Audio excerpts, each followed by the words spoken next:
রাজধানীর সুলতানা কামাল ক্রীড়া কমপ্লেক্সে হয়ে গেল ইউরোপিয়ান স্ট্যান্ডার্ড স্কুলের বার্ষিক ক্রীড়া প্রতিযোগিতা ও পুরস্কার বিতরণী অনুষ্ঠান।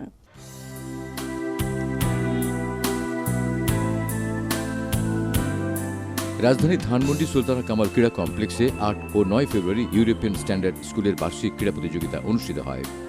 ৮ নভেম্বর ক্রীড়া প্রতিযোগিতার উদ্বোধনী অনুষ্ঠানে প্রধান অতিথি ছিলেন প্রথম বাংলাদেশি এভারেস্ট জয়ী মুসা ইব্রাহিম। বিশেষ অতিথি ছিলেন লেখক আনিসুল হক। অনুষ্ঠানে আর উপস্থিত ছিলেন ইউরোপিয়ান স্ট্যান্ডার্ড স্কুলের প্রিন্সিপাল মোর্শেদুল ইসলাম এবং চেয়ারম্যান ABM আবদুল্লাহ। এছাড়াও শিক্ষক শিক্ষিকা ও অভিভাবকদের উপস্থিতিতে ২ দিনব্যাপী অনুষ্ঠানস্থল ছিল আনন্দমুখর। ক্রীড়া মশাল পরিচালন, প্যারেড ও বেলুন উড়ানোর পর শুরু হয় মূল ক্রীড়া প্রতিযোগিতা।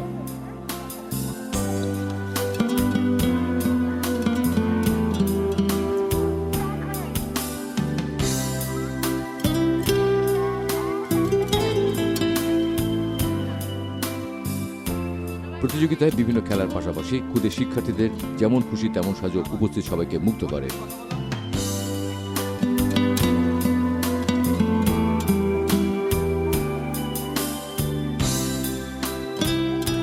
ধানমন্ডি, মিরপুর ও ওয়ারি সহ ইউরোপিয়ান স্ট্যান্ডার্ড স্কুলের রাজধানীর বিভিন্ন ব্রাঞ্চ থেকে ছাত্রছাত্রীরা এই ক্রীড়া প্রতিযোগিতায় অংশ নেয়।